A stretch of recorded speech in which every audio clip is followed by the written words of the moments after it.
Bang Elman, kalau kita bicara tadi Jawa Timur penduduknya paling banyak untuk ukuran provinsi, tapi kita tidak boleh memaklumi itu. Pertanyaannya adalah begini Bang, kenapa kemudian di saat daerah-daerah seperti Jakarta yang tadinya sempat menjadi epicentrum ataupun banyak sekali orang yang terkena COVID-19 di Jakarta, sekarang sudah tidak, tapi Jawa Timur malah meningkat. Sebetulnya kalau kita melihat ini, apakah memang kemudian masyarakat di Jawa Timur begitu cepat kendur disiplinnya sehingga kemudian COVID ini bertambah banyak di sana atau seperti apa sebetulnya? Jadi begini Bung Leo kan, Cina itu kan luas kan, Iya, jumlah penduduknya kan 1 miliar lebih. 1 miliar lebih.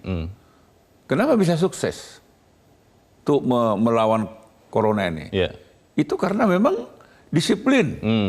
Ya walaupun kita boleh bilang karena di sana itu kan paham komunis katanya. Totaliter. Totaliter katanya. Semua harus patuh, kalau tidak kena sanksi. Sebetulnya iya, oke dah boleh lah. Tapi memang kepatuhan, jadi intinya kepatuhan. Kedisiplinan sebetulnya kan. Iya. Nah, dan tidak kalah pentingnya sebetulnya yaitu kerjasama antar pemimpin daerah. Antar pemimpin di lokal kan. Misalnya gubernur dengan wali kota, gubernur dengan bupati, bupati dengan gubernur, antar bupati, antar wali kota, kepala daerah. Jadi sebetulnya ini. Jadi kalau sama-sama merasakan bahwa beban Jawa Timur, beban bersama, maka mestinya tidak perlu ada misalnya ada sampai beda selisih pendapat. Dan itu malah terbuka ke publik. Jadi dan ketika rakyat melihat ada pemimpinnya marah-marah, itu membuat imunitas masyarakat itu juga menurun. Karena, waduh, bagaimana saya bisa selamat ini dari COVID ini? Wong pemimpin saya juga berkelahi. Karena bertambah stres ya melihat pemimpin seperti itu. Begitu. Dari mana saya bisa dapatkan keselamatan itu? Keselamatan itu mestinya kan pertama sekali kan dari pemimpin kan. Ada harapan masyarakat pemimpinnya ini tegas ini. Ada harapan masyarakat pemimpinnya ini memang mau serius gitu kan. Nah, tapi keseriusan itu tidak perlu dengan dibawa marah-marah. Atau memang jangan-jangan semangat yang berlebih itu karena memang keinginan untuk melindungi rakyat masing-masing Bang. Sehingga akhirnya mungkin jangan-jangan, semoga saya salah, agak lupa juga dengan rakyat tetangganya begitu. Jangan-jangan bisa begitu Bang? Ya bisa juga seperti itu, tapi bisa juga karena nggak bisa kerja. Oh, bisa kerja. Tapi kan terpilih jadi kepala daerah Bang? Ya itu tuh terserah, itu hal lain. Ya tapi kita tidak menyoroti soal kegagalan kesuksesan. Tapi yang kita mau adalah kerjasama. Bagaimana supaya sukses di Jakarta juga harus ditiru di daerah lain. Jadi kalau tadinya Jakarta menjadi epicentrum, mestinya tidak ada epicentrum baru di daerah kan.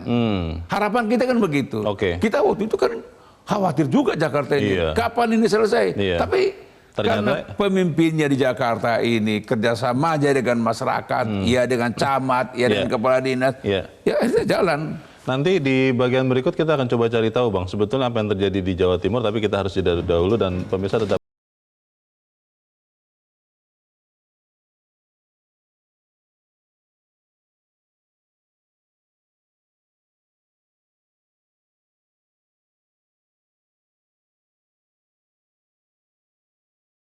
editorial Media Indonesia.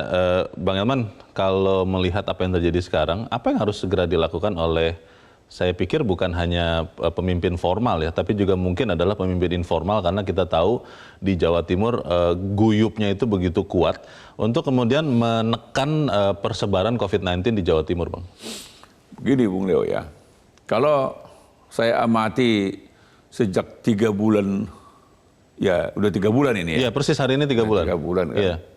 Dari awal ini declare COVID masuk di Indonesia, emang saya melihat di situ sudah muncul suara-suara yang nyinyir ya, suara-suara yang sepertinya quote unquote sepertinya tidak ingin sukses untuk memberantas ini kan. Karena kalau kita lihat sekarang ini kan, ya banyak sekali sekarang muncul pengamat-pengamat, ya bekas pejabat, para pensiunan, jadi dari awal selalu mengetengahkan kenegatifan, keburukan, Pemerintah kegagalan. dibilang pelin-pelan. Pemerintah gagal. Menurut saya, siapa bilang pemerintah sudah gagal memberantas COVID ini? Justru menurut saya, pemerintah kita ini justru salah satu negara yang sukses. Ya, perkara ada kekurangan, iya. Iya. Tetapi tidak benar semua yang dilakukan pemerintah ini kurang kan? Iya. Jadi sepertinya kan, ya mereka tidak ingin pemerintah ini sukses memberantas. Mungkin karena ada motif yang lain mungkin, Bang. Nah, inilah yang orang kebanyakan sekarang bilang, oh berarti ini terkait dengan rencana apa tuh tahun agenda 2024. Saya nggak percaya itu.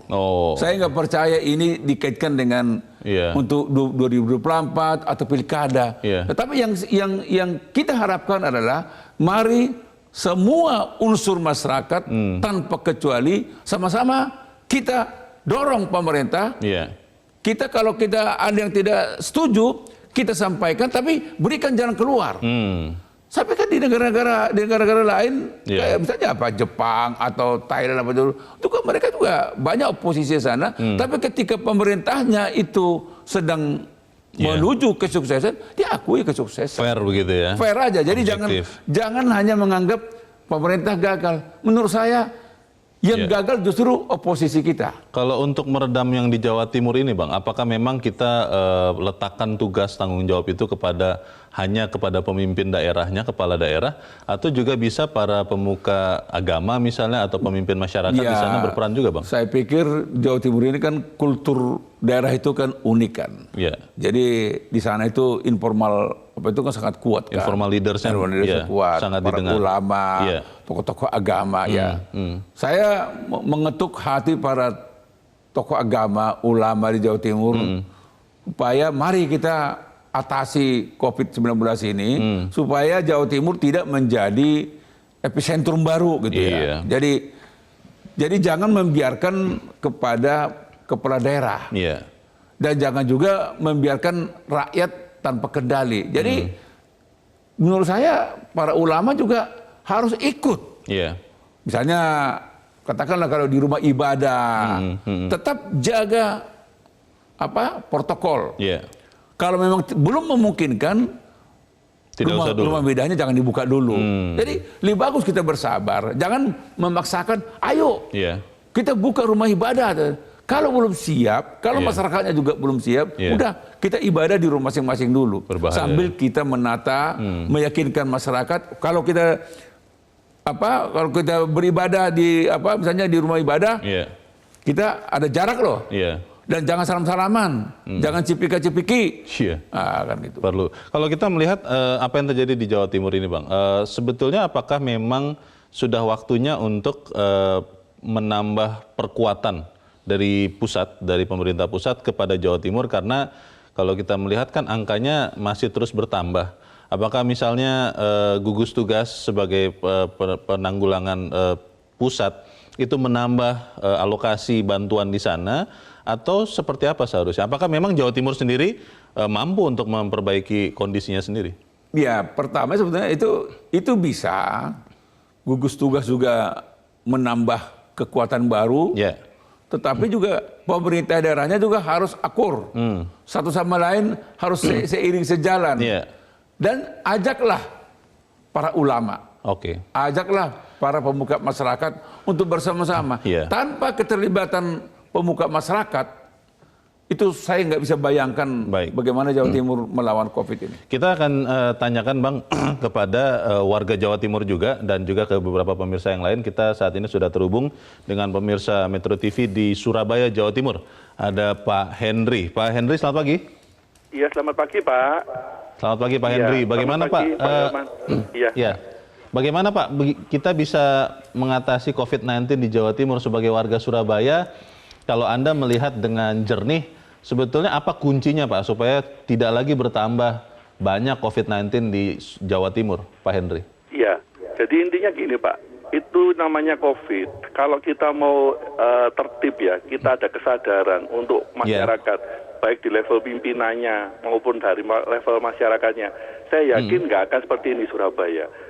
Tapi yang terjadi sekarang ini kan memang di Surabaya ini agak seperti pembiaran ya. Contoh di tempat tinggal saya sendiri. Di tempat tinggal saya sendiri ini beda dengan seperti yang dimuat di media-media ya, yang katanya ada kampung tangguh apa. Di kampung saya itu bebas banget Pak. Contoh ya, kayak yang di Jakarta ini saya bangga Pak. Orang mau balik dipersulit. Kalau di sini nggak bebas. Orang mau mudik mau apa bolak-balik. Nggak ada tuh yang namanya karantina apa. Dan di level pimpinannya pada diam semua, nggak ada yang ngurusi.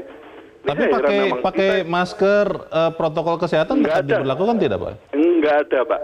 Nggak ada. Di kampung saya nggak ada seperti itu. Bapak seperti ini. Maaf Pak Henry di Surabayanya atau di mana Pak? Surabaya Kota Pak saya. Surabaya Kota. Undahan Kulon.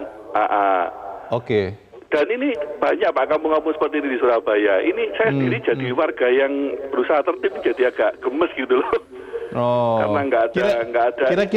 Kira-kira kenapa Pak Henry tidak begitu terlihat pengarahan supaya kemudian bisa sama-sama disiplin melawan COVID ini menurut Anda Pak yang Anda rasakan di sana? Karena gini, banyak ya dari masyarakat yang menilai bahwa namanya virus COVID-19 ini bukan suatu penyakit yang berbahaya, bukan suatu penyakit yang ke nyawa itu bisa membahayakan nyawa. Yang seperti penyakit biasa Pak. Itu begitu di sana Pak? Di sini seperti itu. Oke. Jadi mungkin edukasi bahwa bahayanya COVID seperti apa sebenarnya mungkin perlu ditingkatkan ya agar sadar bahwa penularan dan efeknya itu bisa sangat membahayakan nyawa masyarakat. Di sekitar Pak Henry sendiri ada yang sudah menjadi pasien atau penderita COVID-19 belum Pak? Untungnya enggak Pak, enggak ada. Ya cuman kita juga nggak tahu Pak ya ada yang kenapa enggak ya kan kita nggak ngerti ya. Jadi Bapak tetap menjaga supaya sama-sama selamat begitu ya dari Kalau COVID saya ya? keluarga saya selalu berusaha Pak, kan saya ada anak kecil ya, jadi kita kemana-mana pakai masker, saya juga berusaha tertib, nggak sampai bebas seperti orang-orang ketian itu. Harapan Pak Henry Pak supaya lebih lagi tidak menurut Bapak tadi istilahnya dibiarkan oleh para otoritas di Jawa Timur itu apa Pak? Ya itu, makanya saya juga berharap ya, janganlah istilahnya itu gajah itu bertarung sendiri, karena nanti pelanduknya atau masyarakat kecilnya yang jadi korban, Pak. Karena Bapak melihat ada gajah yang bertarung di sana, Pak? Ya ini orang bawah ya Pak, ngelihatnya ya Pak ya. Iya. Jadinya kita rakyat kecil istilahnya ini yang jadi pelanduk. Kena jadi akibatnya juga seperti itu Pak. Oke. Baik kita harapkan Pak dengan pembicaraan ini gajah-gajah itu boleh mendengarkan pelanduk supaya pelanduk tidak mati di tengah-tengah begitu ya Pak Henry. Betul Pak, itu harapan saya Pak. Terima kasih sudah menyatakan pendapat Anda, tetap sehat Pak Henry. Selamat pagi Pak Henry di Surabaya, Jawa Timur. Di belakang Pak Henry ada Pak Vence di Manado, Sulawesi Utara. Pak Vence, selamat pagi. Selamat pagi Bung Leo, selamat pagi Bung Helman, shalom. Jadi begini, silakan Pak Vence. Kalau pagi ini kita berbicara tentang Surabaya, saya kira tidak kalahnya juga daerah-daerah lain Bung Leo. Tapi yang jadi persoalan di sini kalau menurut saya Pak Helman, mau kita physical dengan social distancing, baru kita ke PSBB, lalu kita akan masuki new normal. Itu hanya satu saja, bahwa yang namanya protokol kesehatan itu harus kita patuhi. Jadi yang terjadi di Surabaya, kalau saya dengar tadi dari Pak Henry, ini karena keteledoran juga pemerintah sebagai otoritas di sana, dan ketidakmampuan masyarakat memahami persoalan ini. Nah, tadi sepertinya sosialisasi kurang. Dan di daerah, saya belajar juga Bung Leo, di daerah Sulawesi Utara kita ini. Ya, ini kalau kita lihat, saya baca kemarin, bahwa rasio kematian dari COVID-19 untuk kota Manado, Sulawesi itu tertinggi di Indonesia. Karena ada pembiaran juga atau bagaimana Pak Vence di sana Pak? Nah, sebetulnya begini. Itu pertama yang saya katakan tadi Bung Leo, datang dari kita masyarakat. Mampu nggak kita memahami bahwa virus ini sangat berbahaya. Lalu kedua, ini Bung Leo tidak ada penjagaan yang ketat. Jadi ini perlu sebetulnya sebuah aturan yang dikeluarkan. Itu harus ada payung hukumnya dalam konteks menjaga dan bagaimana kita mengamankan aturan ini. Ya sekarang yang terjadi Bung Leo, betul juga kata Pak Henry. Nah ini kalau gajah-gajah bertarung, ya kita masyarakat ini yang dapat dampaknya. Baik. Karena kelihatannya seperti pembagian sembako ini ada dipolitisasi karena tahun ini adalah tahun politik Itu juga. dia. Saya kira inilah persoalan-persoalan yang harus kita hadapi bersama. Terima kasih Bung Leo, Pak Elman. Selamat pagi. Terima kasih. Selamat pagi Pak Vence di Manado, Sulawesi Utara. Selamat pagi Pak. Menarik Bang Elman karena tadi Pak Henry mengatakan jangan sampai pelanduk, diibaratkan rakyat itu adalah pelanduk yang mati di tengah-tengah karena ada gajah yang bertarung. Saya kurang paham, ada gajah di sana Bang? Iya, ya mungkin ya Pak Henry ini kan ya mencoba menghaluskan sebetulnya kan. Jadi sebetulnya kan apa yang digambarkan oleh Pak Henry itu kan itu yang terjadi. Kita lihat di permukaan ya.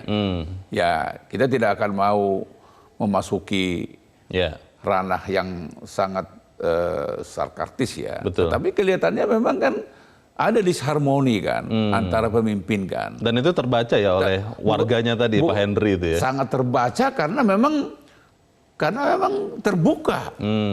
Kan ada kepala daerah yang teriak-teriak kan, mempersalahkan ini dan itu, bahkan mempersalahkan gugus tugas kan begitu kan. Jadi memang pemahaman ini yang harus juga tidak hanya Jawa Timur, betul. Seluruh wilayah provinsi, seluruh wilayah kita harus paham. Kerjasama itu penting. Bagaimana bisa kita mau harga mati itu protokol kesehatan kalau tidak ada kerjasama kan? Tapi yang lebih penting, lebih awal itu harusnya apa Bang? Apakah sistem para petugas yang menerapkan disiplin protokol itu yang memberikan sanksi kalau tidak mematuhi, atau masyarakatnya sendiri saja yang mulai dari diri masing-masing? Ya, harus dari atas. Harus dari atas. Jadi pemimpin daerah harus memperlihatkan keteladanan. Baru mengalir ke rakyatnya. Baru sekaligus juga mengalir kepada petugas lapangan yang harus tegas. Tadi kan seperti katakan Pak Henry kan juga disinggung oleh Pak Vence tadi kan, bahwa memang bagaimana bisa masyarakat mau ketat melaksanakan protokol kalau dia menganggap COVID ini tidak berbahaya. Menganggap biasa saja. Biasa saja. Nah, ini yang menurut saya salah satu keteledoran pemimpin di Jawa Timur kan. Tidak mampu meyakinkan masyarakat bahwa COVID ini mematikan. Jadi tidak hanya berbahaya, mematikan. Nah, ini yang harus disampaikan, tidak boleh bosan. Jadi daripada mereka bertikai soal alat, coba dulu yakinkan dulu masyarakat. COVID ini kalau kau tidak disiplin, tidak taat, kau mati. Siapapun dia ya? Siapapun dia. Ini tidak rakyat, tidak pejabat, siapa saja akan mati kalau tidak taat. Nah, ini yang harus disebarluaskan. Nah, kalau ini tidak sukses kita meyakinkan masyarakat, ya mau kita buat juga seketat apapun protokolnya, masyarakat bilang, ngapain? Nah, jadi menurut saya sih, saya dengar-dengar juga, di Surabaya itu kan ada juga mall katanya yang masih bebas. Operasi. Pusat perbelanjaan ya? Pusat perbelanjaan. Nah tadi juga Pak Henry juga bilang, di sana tidak ada soal mudik, bebas aja keluar masuk kan gitu. Nah ini tidak boleh. Jadi mau seluruh kekuatan gugus tugas itu diterjunkan ke Jawa Timur. Kalau pemahaman tentang protokol ini tidak ada, ya semua itu percuma. Nah itu yang menurut saya sukses dari Jakarta. Sukses Jakarta itu adalah karena rakyatnya juga tahu. Sadar ya. Sadar. Dan mau menjaga diri. Dan itu tentu adalah keteladanan dari, ya pada mulanya kan kita juga khawatir juga Jakarta ini. Karena tiap hari pemimpinnya kan konversi pers. Tapi belakangan kan makin bagus dan Jakarta sukses. Sekarang kalau Jakarta bertambah itu karena ada migran buruh migran kan. Masuklah ke dalam nomenklaturnya Jakarta. Imported kan. Case lah ya. Ya, Jakarta sendiri sebetulnya sudah landai kan. Dan menurut saya daerah-daerah bolehlah meniru sukses story-nya Jakarta ini. Jawa Timur kalau melihat perkembangannya sampai sekarang Bang, kan sampai kita berbicara ini pun kasusnya belum menurun dengan drastis ya COVID-19, dan makanya kemudian kita angkat ini dalam topik editorial. Pertanyaannya begini Bang, apakah memang harus mengalami dulu kondisi terburuk begitu? Amit-amit ya, semoga tidak. sampai banyak dulu korban di sana, kemudian baru ada muncul kesadaran baik dari rakyat maupun dari pemimpinnya, pemimpin informal maupun pemimpin formal, atau memang kita bisa cegah itu karena kalau kita tempuh pilihan yang pertama, betapa kejamnya kita. Bagaimana, Bang? Masa kita mau niru Ekuador kan? Itu dia. Masa kita mau meniru kayak sempat di New York kan? Iya. Sempat juga di Italia kan? Betul. Masa kita mau niru itu kan? Sampai harus banyak yang menjadi korban mayat tewas. bergelimpangan di jalan. Iya. Nah, menurut saya disinilah sebetulnya kejelian daripada pemimpin. Begitu dia lihat Jakarta epicentrum, Iya. mereka dari awal misalnya hati-hati kita. Jadi sebetulnya yang diperlukan hari ini dan ke depan tidak bicara. Jadi nggak perlu ada konferensi pers, gubernur, bupati, wali kota, nggak usah konferensi pers. Tapi lakukan yang terbaik buat rakyat. Turun di lapangan. Turun di lapangan, lihat apa kekurangan di daerah tingkat 2 ini dan itu. Jadi dan kepala daerah tingkat 2 juga tidak usah mencampuri urusan lain. Dia fokus aja di daerahnya. Jadi kalau yang saya lihat inilah ciri khas daripada ada beberapa kepala daerah kita kan. Ada juga yang memanfaatkan COVID ini ya dalam rangka untuk ya pilkada lah. Tadi kan kita singgung. Jangan-jangan juga memang pingin manggung 2024. Nah, kesempatan ya. Harapan saya seluruh kita lupakan itu agenda 2024, kita lupakan itu agenda pilkada, kita fokus lawan itu virus corona. Menurut saya itu. Sementara kita masih menunggu, Bang, karena ini kan mungkin juga berproses ya, bagaimana menjadi semakin harmonis hubungan antara pemimpin-pemimpin di Jawa Timur. Apakah rakyat atau warga Jawa Timur bisa melakukan sendiri untuk mengamankan diri keluarganya? Ya, harapan saya masyarakat kalau dia melihat ada gajah sama gajah tempur, masyarakat sabodo aja. Sekarang lindungi dirimu. Melipir saja begitu pelanduk udah, ini ya. Lindungi diri. Udah kan masyarakat juga udah tahu itu protokol kesehatan. Ingat, masker 24 jam bila perlu. Nah, cuci tangan, jaga jarak. Itu penting itu. Kalau ketiga-tiga ini mereka rapikan, disiplin, menurut saya mau gajahnya bertempur tiap detik silakan aja dia sampai habis-habisan silakan. Tapi rakyat tidak boleh terjepit gara-gara gajah bertempur. Jawa Timur masih bisa membaik apa tidak akan kita bahas di bagian berikut. Bang Eman dan pemirsa tetap bersama kami, Editorial Media Indonesia segera kembali.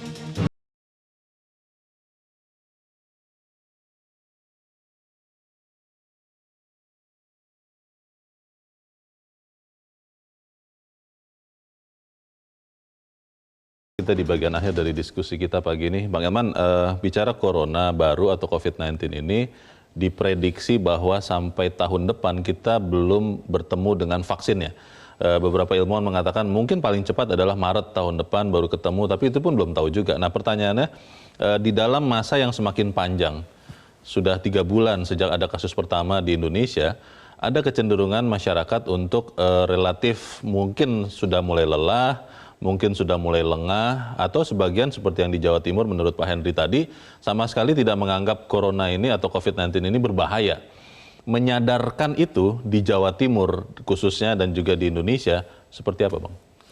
Ya, memang saya setuju dengan apa yang dikatakan oleh Bung Leo. Memang semakin lama COVID ini, daya juang kita juga nanti akan melemah. Tetapi sebetulnya ketika itu terjadi, memang akhirnya nanti kita akan terbiasa dengan COVID ini. Jadi COVID ini tetap ada, kita udah tahu ada. Tapi kita juga nanti akan bisa hidup. Kita akan bisa meper-meper, tidak bersentuhan dengan COVID ini. Dan ya sama dengan seperti demam berdarah kan. Siapa bilang demam berdarah tidak ada? Justru menurut saya hari-hari terakhir ini meninggal gara-gara demam berdarah jauh lebih tinggi daripada COVID ini kan. Betul. Di Indonesia ya.